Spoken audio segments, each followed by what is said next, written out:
أعوذ بالله من الشيطان الرجيم. بسم الله الرحمن الرحيم.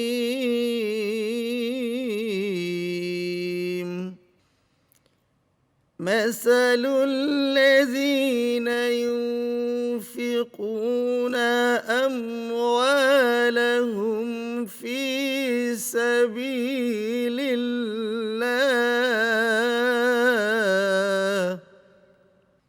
كمثل حبة أنبتت 7 سنابل في كل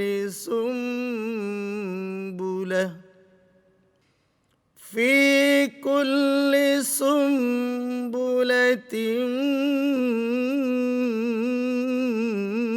100 حبة والله يضاعف لمن يشاء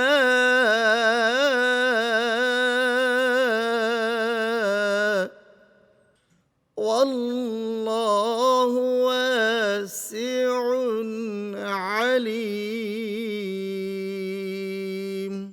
صدق الله العظيم. যাহারা নিজেদের ধনৈশ্বর্য আল্লাহর পথে ব্যয় করে তাহাদের উপমা একটি শস্যবীজ যাহা 60টি শীষ উৎপাদন করে, প্রত্যেক শীষে 100 শস্যদানা। আল্লাহ যাহাকে ইচ্ছা বহু গুণে বৃদ্ধি করিয়া দেন। আল্লাহ প্রাচুর্যময়, সর্বজ্ঞ। সূরা বাকারা আয়াত 261। এই আয়াতে করিমা ইসলামের তৃতীয় খলিফা হযরত উসমান রাদিয়াল্লাহু তাআলা আনহু সম্পর্কে অবতীর্ণ হয়, যিনি তাবুকের যুদ্ধের মধ্যে 1000 ঘোড়া এবং যুদ্ধের সামগ্রী দান করেছিলেন। এই আয়াতে করিমার মধ্যে আল্লাহর রাস্তায় ব্যয়ের ক্ষেত্রে মুফাসসিরিনে কারামগণ 2টি অর্থ নিয়েছেন। যদি ফি সাবিলিল্লাহ দ্বারা যুদ্ধের ময়দানে ব্যয় করা হয়, তাহলেও এই আয়াতের মধ্যে একটি দানের বিনিময়ে যে 700টি দানের কথা বলা হয়েছে, প্রতিদানের কথা, উনি সেটা পাবে। অথবা আরেকটি তাফসীর হলো, কেউ যদি কোনো নফল ওয়াজিব সদকা যদি আল্লাহর রাস্তায় ব্যয় করে, তাহলেও তিনি এই আয়াতে যে প্রতিদানের কথা বলা হয়েছে সেটা পাবেন।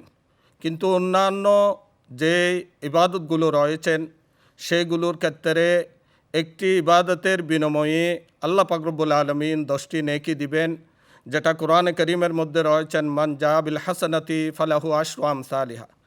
কিন্তু এই ফজিলত পাওয়ার জন্য 2টি শর্ত রয়েছে। একটি শর্ত হলো অর্জিত সম্পদ যেটা, সেটা হালাল উপায়ে অর্জিত হতে হবে।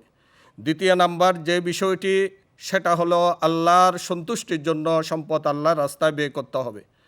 কোরআনে কারীমের মধ্যে আল্লাহর রাস্তায় সম্পদ ব্যয়ের ক্ষেত্রে অসংখ্য আয়াতে কারিমা রয়েছেন। তন্মধ্যে আল্লাহ পাক রব্বুল আলামিন ইরশাদ করেন ওয়াফি আমওয়ালিহিম হাক্কুল লিসাইল ওয়াল মাহরুম। অন্য আয়াতের মধ্যে রয়েছেন আল্লাযীনা ইউকিমুনাস সালাতা ওয়া মিম্মা রাযাকনাহুম ইউনফিকুন। অন্য আয়াতে আল্লাহ পাক রব্বুল আলামিন ইরশাদ করেছেন আল্লাযীনা ইউনফিকুনা আমওয়ালাহুম বিল-লাইলি ওয়ান-নাহারি সিররান ওয়া আলানিয়া ফালাহুম আজরুহুম ইনদা রাব্বিহিম। হাদিসে পাকের মধ্যে রাসূল হুদা সাল্লাল্লাহু আলাইহি ওয়াসাল্লাম ইরশাদ করেন, যে হাদিস শরীফটি বুখারী এবং মুসলিম শরীফের মধ্যে রয়েছেন, قال النبي صلى الله عليه وسلم قال الله تعالى أنفق يا ابن آدم أنفق عليك। নবী করিম সাল্লাল্লাহু আলাইহি ওয়াসাল্লাম ইরশাদ করেন, আল্লাহ পাক রব্বুল আলামিন ইরশাদ করেন, হে বনি আদম, তোমরা ব্যয় করতে থাকো, আমি তোমাদের জন্য ব্যয় করব। অন্য হাদিসে পাকের মধ্যে নবী করিম সাল্লাল্লাহু আলাইহি ওয়াসাল্লাম ইরশাদ করেন, আস-সাখিয়্যু করিবুম মিনাল্লাহ ওয়া করিবুম মিনাল জান্নাহ ওয়া করিবুম মিনান নাস ওয়া বাঈদুম মিনান নার। অর্থাৎ দানবীর আল্লাহর কাছে, জান্নাতের কাছে এবং মানুষের কাছে এবং জাহান্নাম থেকে দূরে। উপরোক্ত আয়াতে কারিমার মধ্যে আল্লাহ পাক রব্বুল আলামিন ইসলামী অর্থনীতির প্রতি গুরুত্ব আরোপ করেছেন। এই আয়াতের উপর যদি আমরা আমল করি তাহলে যে সমাজতান্ত্রিক অর্থব্যবস্থা রয়েছেন সেটা থেকে মুক্তি পাওয়া যাবে এবং সুদবিহীন অর্থব্যবস্থা সমাজে প্রতিষ্ঠিত হবে। তাই আমাদের উচিত আমরা যেন আমাদের প্রতিবেশী যারা রয়েছেন তাদেরকে আমাদের অর্জিত সম্পদ থেকে এবং বিশেষ করে যাদের উপর যাকাত ফরজ হয়েছে রমজানুল মুবারকে যেন আমরা আমাদের প্রতিবেশী যারা দুঃখ দুর্দশার মধ্যে রয়েছেন, যারা অনাহারে রয়েছেন, যারা বৈষম্যের শিকার হয়েছেন, তাদেরকে যেন আমাদের অর্জিত অর্থ থেকে আমরা ব্যয় করি। আল্লাহ যেন আমাদেরকে সে তৌফিক দান করে, সবাই যেন আমরা আমল করতে পারি। আল্লাহ আমাদেরকে সে তৌফিক দান করুক, আমিন। আল্লাহুম্মা আমিন। আলহামদুলিল্লাহি রাব্বিল আলামিন ওয়াল আকিবাতু লিল মুত্তাকিন والصلاة والسلام على سيد الأنبياء والمرسلين وآله وأصحابه أجمعين. ربنا ظلمنا أنفسنا وإن لم تغفر لنا وترحمنا لنكونن من الخاسرين. ربنا آتنا في الدنيا حسنة وفي الآخرة حسنة وقنا عذاب النار. ربنا لا تزغ قلوبنا بعد إذ هديتنا وهب لنا من لدنك رحمة إنك أنت الوهاب. ربنا ولا تحملنا ما لا طاقة لنا به واعف عنا واغفر لنا وارحمنا أنت مولانا فانصرنا على القوم الكافرين. আল্লাহ পাক রব্বুল আলামিন সমগ্র বিশ্বের মুসলমানদের উপর রহমত নাজিল করুন। আল্লাহ বাংলাদেশের উপর রহমত বর্ষণ করুন। আল্লাহ আমাদের ইফতারি সেহরি, আল্লাহ আমাদের রোজাকে কবুল আর মঞ্জুর করুন।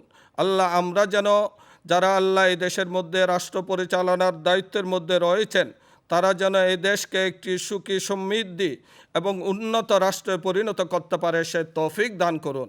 রব্বির হামহুমা কামা রব্বায়ানি সগীরা ওয়া সাল্লাল্লাহু তাআলা আলা খায়রি খালকিহি ওয়া নূরি আরশিহি ওয়া জামালি মুলকিহি মুহাম্মাদিন ওয়া আলিহি ওয়া আসহাবিহি আজমাইন برحمتك يا أرحم الراحمين.